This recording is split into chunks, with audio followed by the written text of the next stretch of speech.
Hello everyone, welcome back to my channel. So today I'm doing all the books that I read in April, and those were 19 books. So that's quite a lot of books. So let me get started on those already.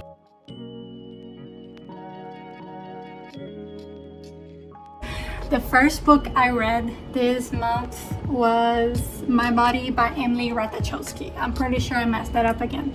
If you don't know what this book is about, you can go back to my last video. It's on my best books of 2022 so far. But it's pretty much a memoir from Emily talking about her life as a model and how much is expected from women when it comes to your physical beauty and everything like that. I gave it 5 stars and I think everyone should read that book.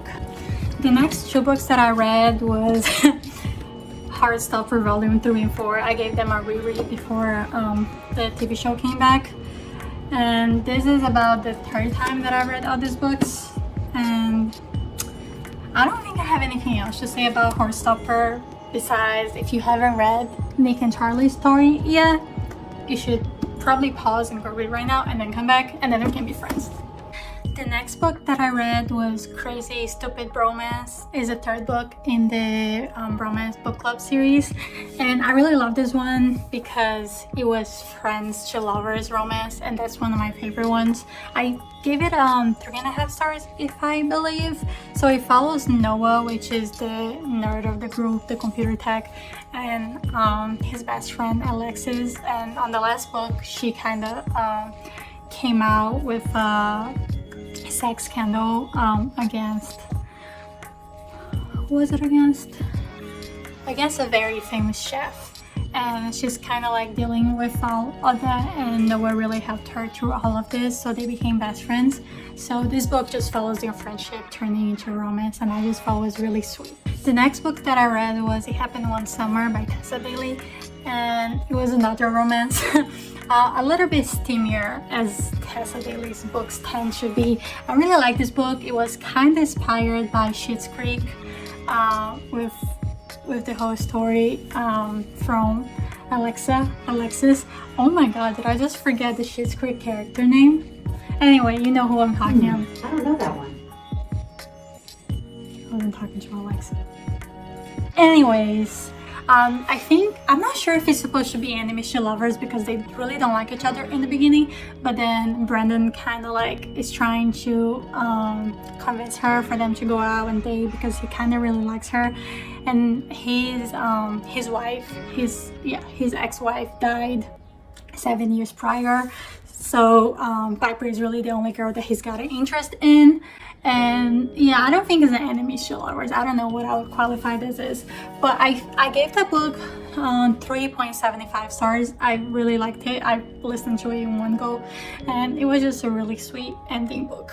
Alright, the next book on this list is Playing Bad Heroines by Emily Danforth.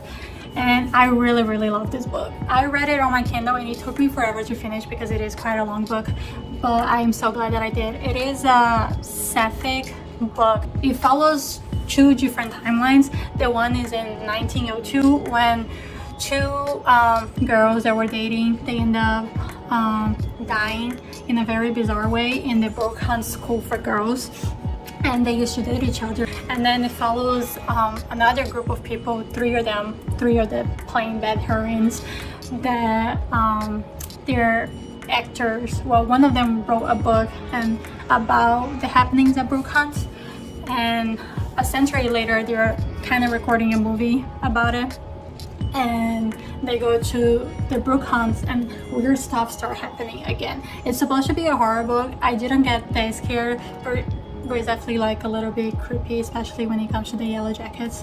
I'd probably be terrified of bees for a very long time because I don't know the difference between Yellow Jackets and bees, and I'm not willing to get close to them to find out. So yeah, I really love the book, and it is very queer friendly, so I did love that as well. And the characters are questionable, but you do end up loving how they come together in the end, and how they go from kind of not liking each other to really like bonding over this whole situation that is happening at Bromance while recording this movie. Okay, so the next book on this list is Jiyoung, born 1982, and I really love this book. I gave it 5 stars. I usually don't tend to like literary fiction because I don't like books that don't have a plot, but this book was just so amazing, and it made me feel so angry at the same time. It follows Jiyoung and pretty much her growing up and her life, her married life, her professional life, and you really come to see so much of the misogyny. Is it misogyny? How much men suck in South Korea, especially not only men, just the whole country, and how it came to see women as pretty much vessels for a family, vessels to make babies, and that was about it. And it really follows her journey mentally, and how people really didn't think that was an issue, you know, people didn't really care about her mental health. And the book also has a lot of footnotes with actual facts and references of where the author took all the statistics from. For instance, how much women get paid less in South Korea, and how many women never go back to work after they have a baby, and most of them just really don't have a professional life anymore, which makes them so how do I say this, kind of stuck in their relationship, which makes it even harder to live because they're housewives. They don't have any income. They don't have, even the ones that went to college, they don't have any professional life anymore. The next book is The Diamond Eye that I read, and I did talk in depth about this book in my last video, so you can go and watch that. But I gave that book 5 stars, and I really loved it. I think it was just a necessary piece for everyone to read when it comes to women in World War II, especially in the Red Army, and it was just really empowering. I think everyone should read that book. I'm not gonna go too much into it. You can just watch my previous video and check that out. I don't want to make this video long because it is a lot of books. The next book on this list is Somebody's Daughter, and this book is another memoir, and it talks about, the author talks about her life, and how she's always put her dad on a pedestal. Her dad went to jail when she was very young, but to her, her dad was her hero. Her dad was the one that made her feel better about herself. Her dad was just her person, and she used to always communicate with her dad through letters. She didn't have a very good relationship with her mother. It was just very complicated. It talks about growing up black, growing up a woman, growing up and not understanding much about sex, not knowing when to say no. It just talks about a very complicated relationship with her mother, and which is another reason why she put her dad on a pedestal and why she adored her father so much. Her father just wasn't present and didn't have to do day-to-day life with her like her mother did. And later on she finds out why her father actually went to jail, and it starts a internal war with her because it's something that she really didn't expect. And I think it was just a bit of a memoir about discovering yourself and coming to terms with who you are and who your parents are, and just learning how to be your own person. The next book on this list is Before the Coffee Gets Cold. I read it on my Kindle as well, and I think I gave it 3.5 stars. It was a book that had a little bit of magical realism, and it follows 3 different people, or 4.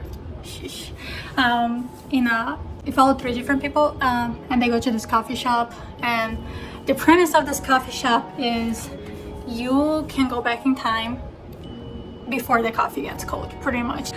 And I think it's just a really interesting story about coming to terms with the decisions that you've made and understanding that there's nothing that you can do to change the past. You can only make a better future and be more educated about your decisions.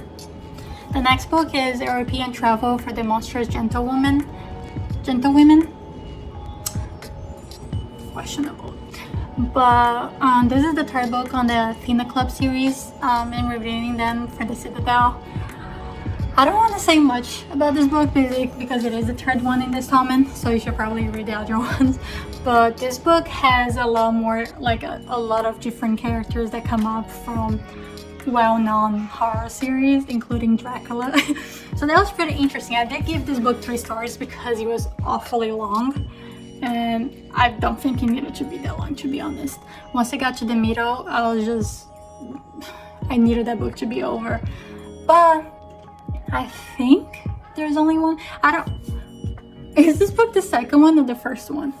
Okay, so that book is the second one for the series. So there's one more. And I'll probably be reading that one. But this book is interesting. I just wish it wasn't that long. But you still get to find out more about the characters, and you get to meet new characters, which is pretty nice. And I don't know if this is like a British thing and if it still goes on. Love how they like say Europeans, like British people aren't Europeans. I don't know if that's the thing, but one of the characters is like, oh yes, European men are so different than English men. And I'm like, aren't they all European? Question mark. But yeah, if you're like from Europe or from the UK, please let me know because a girl is real confused. The next book on this list is Hook, Line, and Sinker by Tessa Bailey, and that is the second book. I wouldn't say the second book, but it was a companion novel. It was a companion novel for It Happened One Summer, and it follows Hannah, which is Piper's sister, and it is a friends to lovers romance, and Fox is a really womanizer, bless him. He's known to be a womanizer, but deep down he really wants to find his girl, and he really wants to, you know, be romantic and shit. And Hannah comes to spend a couple weeks to film a movie at their town, their fisherman town. And you know, he ends up getting real spicy, real romantic. And I like this book a lot better than the first book, but I do just have a soft spot for best friends to lovers, because I feel like the chemistry is always being there, you know, when you've been friends with someone and you low-key always have that like chemistry going on.